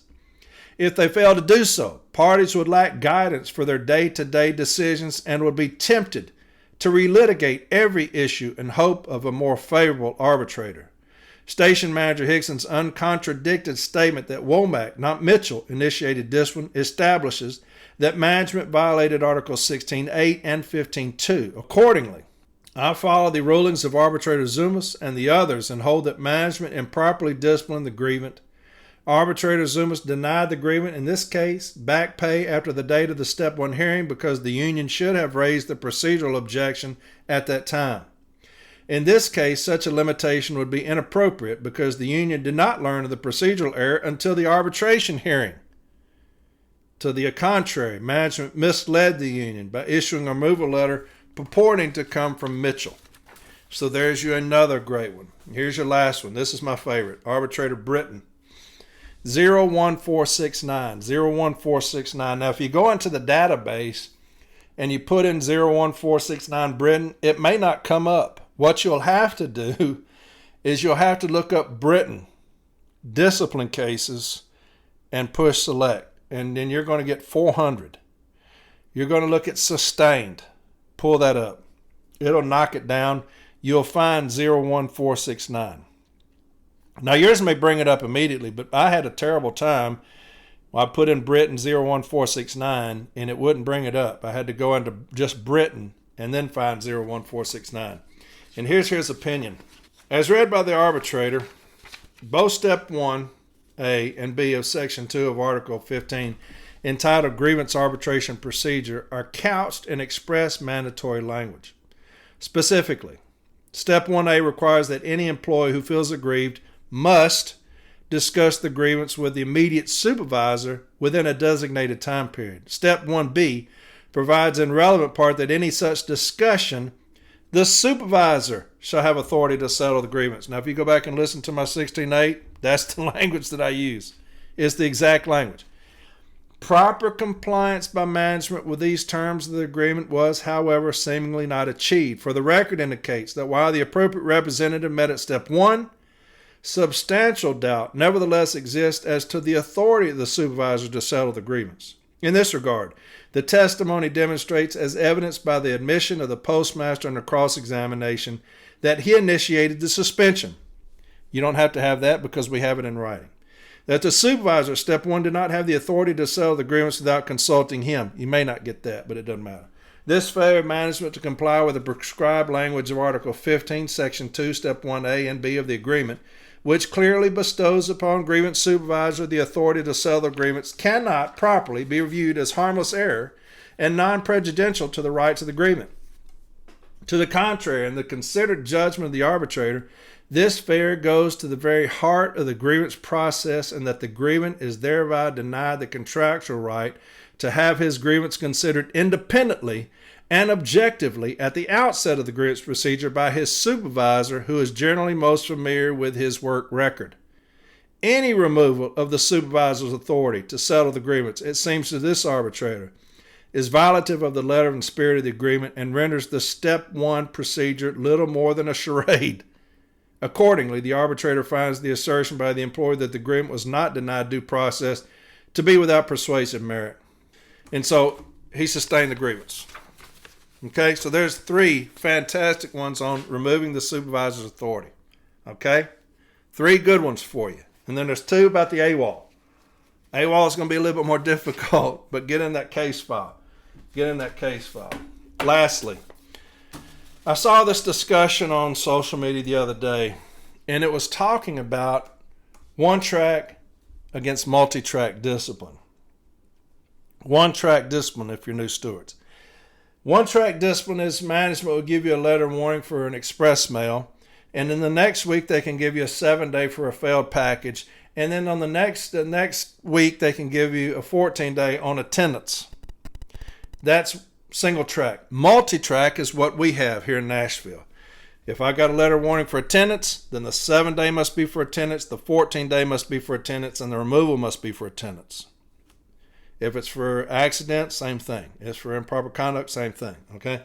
And so the conversation that I saw was somebody brought up, but you had numerous people saying that, hey, Single track it's very hard to beat. It's very hard to beat single track. And then I saw one say, most arbitrators agree with management on single track. Untrue. Dangerous. Hey, look, you fight your ass off for multi-track. Fight your ass off for that, okay? Not single track. We're going to fight our asses off. Multi-track discipline. Do not concede ever at any time, period, single track discipline. It is not contractual. It is not contractual. I'm going to read some things to you. And what I mailed to Mallory was my case file from 2010. I was the informal A because they had a stand-up talk. That was what it was based off of. I put together the case file at Formal A. It goes to hearing in front of an arbitrator, Peter Clark. Peter Clark heard the testimony. We were going to win, no doubt. Peter Clark gets extremely ill, deathly ill, and is taken off the panel. He does not render a decision. The case file to this day has no decision. It did not get rescheduled. And so the bad thing about it was the best witness I had, and what I did was I got a statement from the current president, all of my past presidents that were still alive, and then a Ben Johnson. And Ben Johnson was the business agent for a period of time in Region 8. And I loved Ben Johnson. He was one of my biggest mentors when I first started. That dude was, I'm talking about the information, the knowledge that this guy had. But what Ben Johnson could give me is, when you look at the JCAM, it says that nobody can interpret the language. Ben Johnson could, because he was in the initial writing. When he talks about the writing of Article 16, he was in that setting. And so he could testify to the interpretation and the meaning of Article 16. I got a statement from him, and it's in the case file, and I'll read it to you. And that's the reason I know that we are right. Anybody talking about single track is wrong. Okay? And so anyway, we go to the hearing. And I was the last witness. Steve Adorsky was the advocate, very good advocate for us in Region 8. I was the last witness, and it was so funny because it was Dave Clark, and then it was Tom Rollins, Billy Young, not the Billy Young that was president of the NLC, but we had a president, Billy Young, and then Ray Winters was a president, and then Ben Johnson, and then me. I was last. So Ben Johnson goes in and testifies forever. I come in, and Peter Clark, he's looking around, because I come in and I sit down. He's looking at both sides, and he's like, who is this? And Steve Dorsey said, this is my Formal A. He said, looking over his glasses, he said, what is he going to testify to that past guy didn't testify to? He said, you had the past guy testify as to the interpretation of Article 16. He said, I'm sorry, but the only thing this guy can do is screw it up. And so he's telling you, you just won. Because Ben Johnson was in the writing of it. And that's what he said. It was so funny because he looks over his glasses at him and me and the other guy. And the rule carrier sat in with us on this one and participated. And so I'm like, hey, I agree. I just put the case file together. But I went over the, what management did, the stand-up talks and stuff like that, which I have, and I'll read them to you. But we'll look at the EL 921. EL 921, and this is how management will handle discipline, okay? This is their own thing. And this is where, when you start putting your case file together, now my contention, I got my contentions. Okay, so I'll read my contentions, but in the case file, it's 225 pages. And you'll see what I'm talking about. It has those statements in there. It has all the contractual language. So if you're dealing with this, you fight it with everything you've got. Do not ever concede that. Ever. Single track and multi-track. Now, episode 13, if you go all the way back to episode 13, Jason Atchley, he did the episode on single track and multi-track discipline. Very good episode, and there's 2 sites in there. I've got 2 other sites I'm going to read to you that were in my initial case file from 2010, okay, that I put in there. But if you go to page 31 of the EL 921, discussion. This is where your argument will always start. A discussion is not considered discipline and should be used for minor offenses. In such a case, you should let the employee know what the specific problem is, okay, and what is expected. You have a responsibility to encourage employees to correct their shortcomings. Let the employee talk. An interchange may be all that is needed. Discussions to be held in private because discussions are not discipline. They are not agreeable. You should follow up to make sure the discussion was effective. And the employee corrects the questionable behavior after the discussion, let it be known that you appreciate the improvement. Now, when you talk about a discussion, you go in there and you don't say, hey, look, you're in violation of every handbook and manual that we have. That's not what you do. You have a specific topic that I have shortcomings in. That's what a discussion's for minor offenses. So you can say, hey, Corey, your attendance is such that I'm going to need you to start coming to work because if you don't, then we may be looking at some form of disciplinary action. You know, is there something that you need to talk to me about that I can help you with, whatever the discussion may be. So if you bring me in there for a minor offense about a specific subject and you say, hey, your attendance is this, you cannot then give me a letter warning for failure to deliver an express mail and say, we've had a discussion with Corey already. Well, my discussion was about attendance. This is a letter warning for failure to deliver express mail timely. And then give me a 7-day for failure to scan a package. That's how stupid that sounds. Here's level of discipline, EO 921, page 33. One of the most difficult areas of discipline is the determination of the level or type of discipline to be issued for a particular offense. The Postal Service generally does not subscribe to a table of penalties for particular offenses. Rather, certain factors should be considered in assessing discipline, and disciplinary action should be tailored to the particular circumstances. Items for consideration of assessing discipline include, but are not limited to, it's got a bunch of bullet points, but it's got this one. The level of discipline normally issued for similar offenses under similar circumstances in the same installation.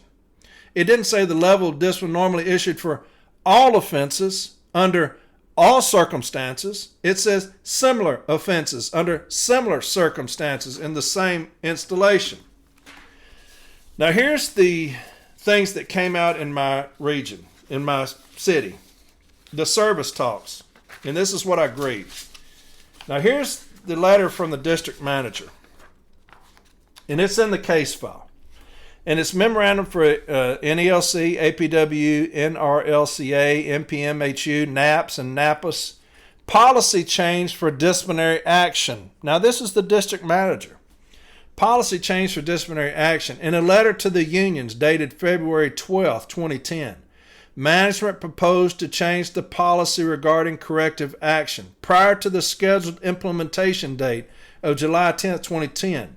Several union officials stated that they not receive the previous notice. The implementation date was canceled, and previous correspondence relating to this issue was rescinded. In a letter dated June 28, 2010, management issued a second notice to the unions regarding the proposed policy change. Remember that, policy change. This letter solicited input and provided an opportunity to bargain prior to implementation. Several union officials met with me to voice their opinions and concerns. After considering all the information presented, it is my decision to implement a single track of discipline for unrelated infractions in the Tennessee District effective September 1, 2010. The current system of using 3 tracks, performance, attendance, conduct, has not been successful in correcting employees' deficiencies. It is crucial that every employee report is scheduled and perform their assigned duties safely and efficiently. Management is not attempting to unilaterally change any terms or conditions of employment. The unions were provided ample notice of the proposed change and an opportunity to bargain in good faith.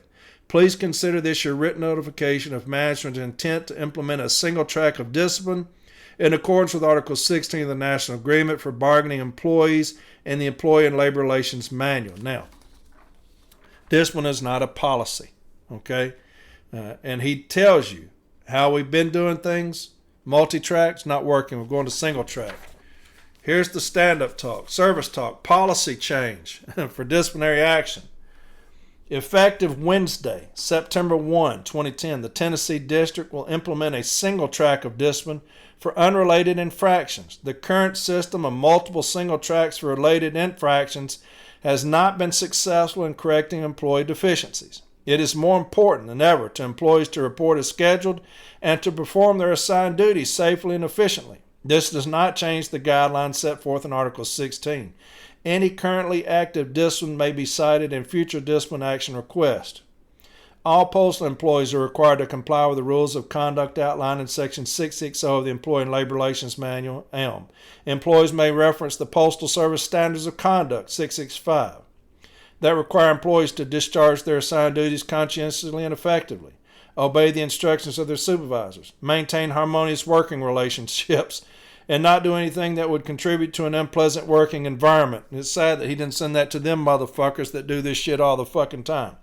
Be regular in attendance and report as scheduled. These are just a few examples of requirements. In addition, the ELM states that postal officials may take appropriate disciplinary measures to correct violations of the regulations referenced to Section 665. Now, they will do us like this.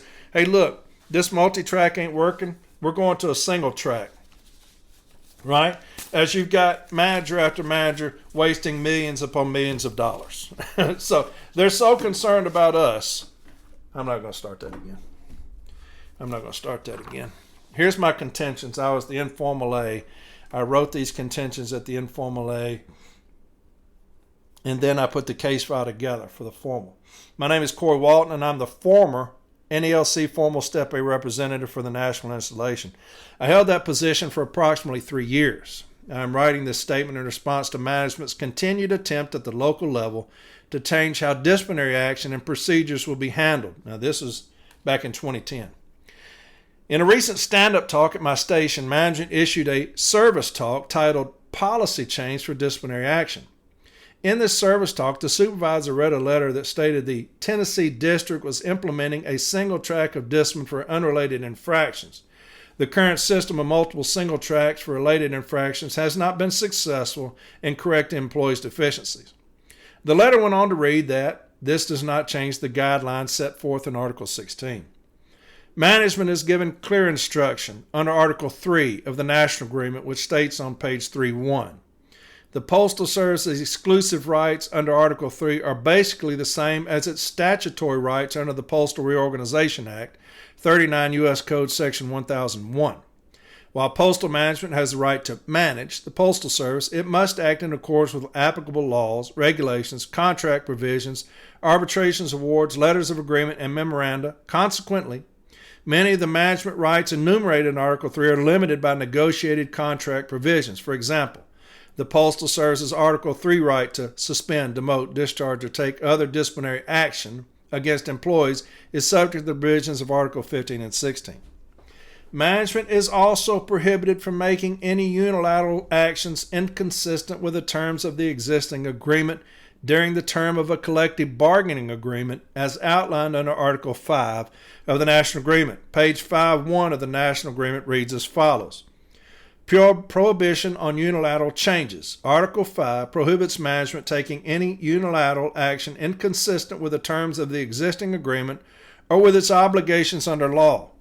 Section 8D of the National Labor Relations Act prohibits an employer from making unilateral changes in wages, hours, or working conditions during the term of a collective bargaining agreement. These articles make it crystal clear that management must act in accordance with the contract provisions and cannot, under any circumstances, make unilateral changes inconsistent with a national agreement during the term of a collective bargaining agreement. Management stated in the service talk that they were making a policy change for disciplinary action. It is my position that disciplinary procedures or how they are handled is not a policy.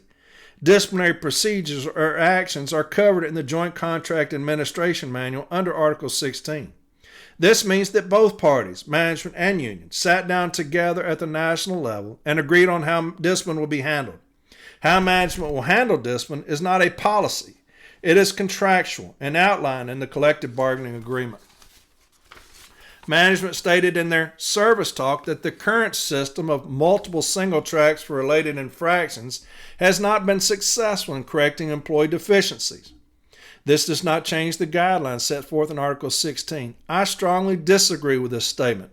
This policy is completely changing the guidelines as set forth in Article 16.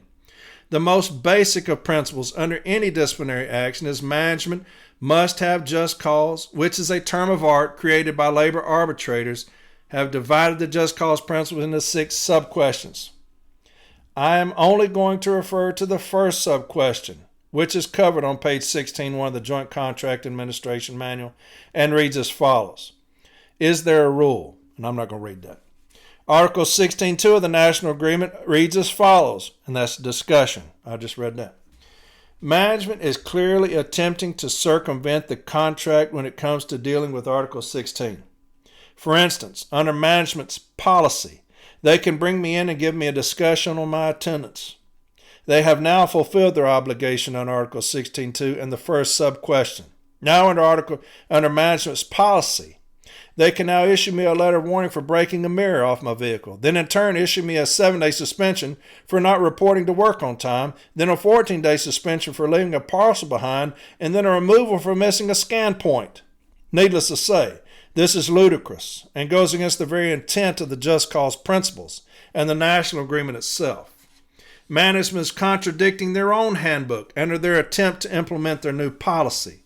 Handbook EO 921, Supervisor's Guide to Handling Grievances, states under Chapter 3, Section E, Investigation, the following. E, Investigation. As previously discussed, when an employee commits an offense which seems to warrant discipline, the supervisor must avoid rushing into a disciplinary action without first investigating. The need for an investigation to meet our just cause and proof requirements is self-evident. However, the employee's past record must also be checked before any disciplinary action is considered. This is obviously necessary if we are to abide by the principles of progressive discipline. Failure to investigate before taking disciplinary action could result in some awkward situations for the Postal Service. Examples. One employee who worked for many different supervisors on a relief assignment was involved in discussions at separate times within 1 year by different supervisors for similar infractions. When discussions did not occur or did not correct the employee's irregularity, progressive discipline should have been imposed at any early stage. In another instance, an employee bid into a new station and immediately became a tardiness problem. During the first 10 days under the new supervisor, the employee was tardy 6 times. The supervisor held a discussion with the employee without investigating the past record, which would have revealed that the employee had been a continuing problem and had recently returned from a 30-day suspension for tardiness. Obviously, a discussion was not the correct action in this instance. It was also my feeling during my time as the formal Step A rep that if management took the time to read EL 921, as well as get themselves acquainted with Article 16 of the National Agreement, then they could easily correct employee deficiencies. My opinion is the service talk should have been titled Policy Change for Disciplinary Action because our supervisors and managers are too lazy to issue discipline correctly. During my 3 years as the formal Step A rep, we handled discipline cases the same way. All discipline was dealt with separated with by related infractions, such as attendance was dealt with separately from safety violations, which was separate from behavioral issues, and so on. Management attempting to change this long-standing past practice is also covered on Article 5 on pages 5.1 through 5.4, which deals with past practices and its definitions on page 5.2. And then I go through Article 5. I would like to end by stating that during my 3 years dealing with discipline at the formal Step A level, management and I always handled it the same, with clarity, consistently, longevity, repetition, and acceptability.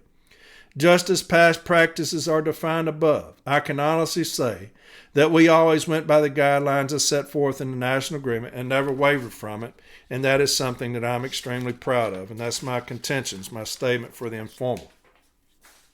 I'm going to read to you Ben Johnson's statement. This is the one I got and put in the file, and he testified. Unfortunately, Ben Johnson has since passed away. But here's his statement, and here's how devastating this statement is. And imagine this man, who is a giant in the NELC, testifying on your behalf as city letter carriers. And here's his statement he put in the file. To whom it may concern, my name is Ben Johnson, retired national business agent for the National Association of Letter Carriers, AFL-CIO. I was elected National Business Agent in 1980, and I retired in 2002. I was president of Branch 4 NELC from 1973 to 1978, and president of the Tennessee State Association of Letter Carriers from 1976 to 1980. I was a member of the NELC Executive Board and member of the National Negotiating Team from 1981 to 2002. I was a member of the NELC team that accomplished the national agreement with the USPS in 1981, 1984, 1987, 1990, 1994, 1998, and 2001.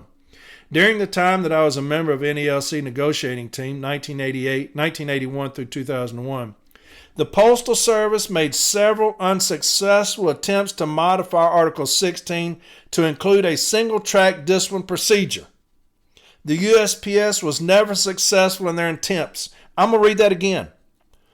During the time that I was a member of NELC negotiating team, 1981 to 2001, the Postal Service made several unsuccessful attempts to modify Article 16 to include a single-track discipline procedure. The USPS was never successful in their attempts, and we have our own justifying management's implementation of a single track of discipline. We have our own advocates and others stating that is a hard sell for us because management will win. You've got the guy who was in the fucking negotiations saying, during the time I was a member of NELC negotiating team during 1981 to 2001, the Postal Service made several unsuccessful attempts to modify Article 6 to include a single-track discipline procedure. That's something they've always tried to do, and we have bent in a lot of these places to single-track discipline. If the USPS wants to modify Article 16 to include a single-track disciplinary procedure, it must be done at the national bargaining table during the next contract negotiations. Obviously not, because Facebook says they've already done it. We'll lose. If the USPS wants to modify Article 16 to include a single-track disciplinary procedure, it must be done at the national bargaining table during the next contract negotiations. It has been an established past practice since 1973 to follow the provisions of Article 16 of the National Agreement, which reads as follows. In the administration of this article, a basic principle shall be that discipline should be corrective in nature rather than punitive. No employee may be disciplined or discharged except for just cause. Ben Johnson, 10/5/2010. Now imagine putting that in arbitration. Imagine that badass right there. Imagine that fighting badass right there, sitting in arbitration saying, hey, I was in there. I was in there, baby. None of y'all were in there. At the very beginning of the JCAM, it says nobody can talk about the interpretation of this. He can and he did on our behalf. What a hell of a statement. Talking about past practice, talking about they've always attempted to do this. They were always unsuccessful. They want to do that, take it before collective bargaining. What a beast Ben Johnson was, man. God, I miss that dude. And we got people selling us the fuck out. He's telling you, here's the ultimate badass in there saying, hey, y'all want to change things? Take it to the collective bargaining. We've always done, y'all always try to do that shit and we're unsuccessful. Here's 2 sites for you. Don't get me started on that dude. I love Ben Johnson, man. I love that dude. God, the talks we've had. C19061. C19061. Listen to me. C19061. Kenneth McCaffrey. Kenneth McCaffrey. Now go back to episode 13. Jason Ashley has a couple of other sites for you. But these are ones that I put in the case file.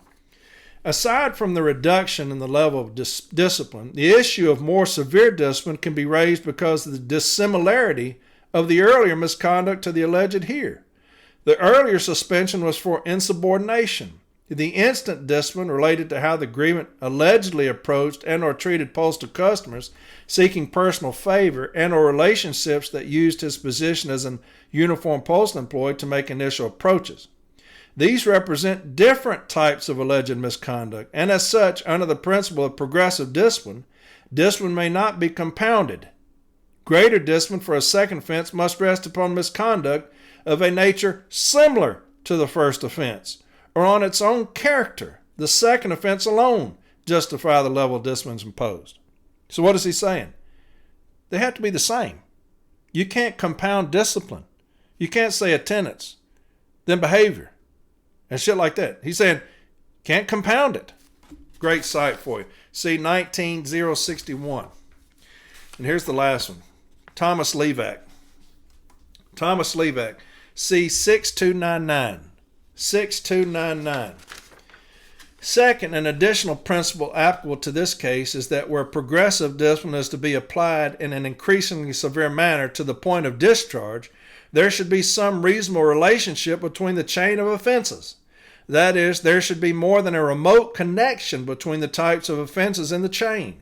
In the regard, it must be remembered that some sort of connection can always be established. For example, virtually every type of infraction within the service is covered by some handbook or manual. So the service can always argue that the infraction is always related to a failure to follow instructions. Similarly, virtually every disciplinable act is the result of either intentional malfeasance or misfeasance or nonfeasance, carelessness or negligence. So the service can always argue that every act of misfeasance is akin to a failure to follow instructions, and every act of nonfeasance is a result of a safety violation, which is in turn may be construed as a failure to follow instructions related to safety. Such a general connection does not satisfy the last stated principle. A connection between types of offenses must be more than remote.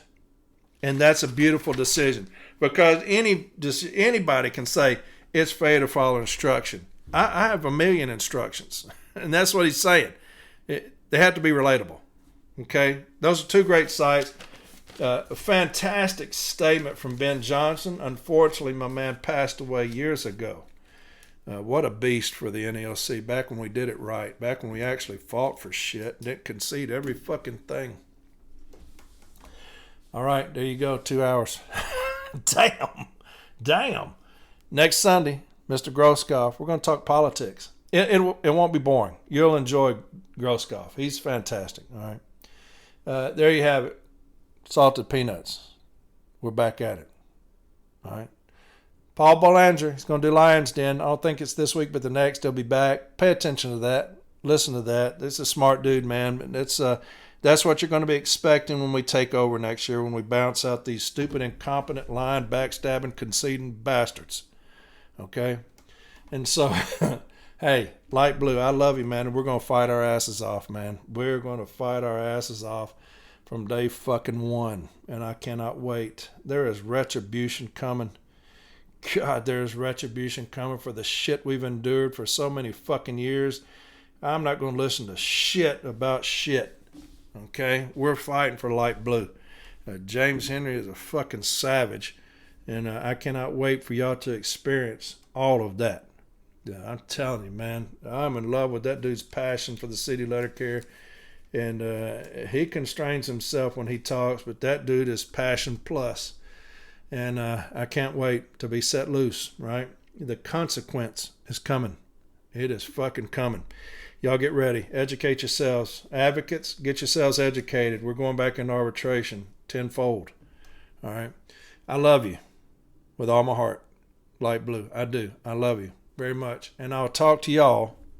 We'll do it again next Sunday. All right?